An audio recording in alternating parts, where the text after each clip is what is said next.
बुरा समय बीत जाएगा। एक नगर में एक राजा रहते थे। एक दिन विद्वान संत राजा के नगर पहुँचे। राजा संत के पास गए और उन्हें अपने महल में आने के लिए आमंत्रित किया। राजा ने संत की बहुत सेवा की।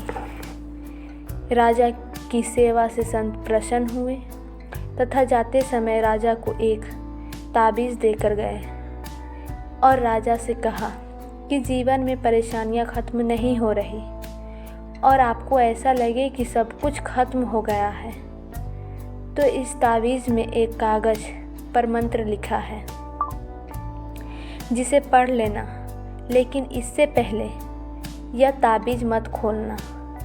राजा ने संत द्वारा दिए गए ताबीज़ को गले में पहन लिया। कुछ दिन बाद राजा के नगर पर शत्रुओं ने आक्रमण किया। शत्रुओं से राजा की सेना हार गई। राजा अपने प्राण बचाकर जंगल में भाग गया और छिप गया। उसे गुफा में शत्रु के सैनिकों के कदमों की आवाज़ सुनाई दी। फिर राजा को लगा कि मैं फंस गया हूँ और सब कुछ खत्म हो गया है। यह सैनिक मुझे बंदी बना लेंगे।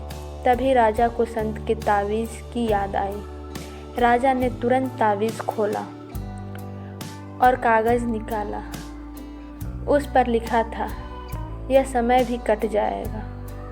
राजा को यह पढ़कर थोड़ा सुकून मिला। फिर कुछ देर बाद सैनिकों के कदमों की आवाज़ आनी बंद हो गई। राजा ने गुफा से झांक कर देखा तो सैनिक वहाँ से काफ़ी दूर चले गए थे। फिर राजा अपने राज्य की तरफ पहुँचा और उसके प्राण बच गए। इस कहानी से हमें यह सीख मिलती है कि अच्छे दिन हो या बुरे दिन हमेशा नहीं रहते। हमें यह ध्यान रखना चाहिए कि समय बदलता है। बुरा वक्त हो तो यह सोचना चाहिए कि यह समय भी कट जाएगा।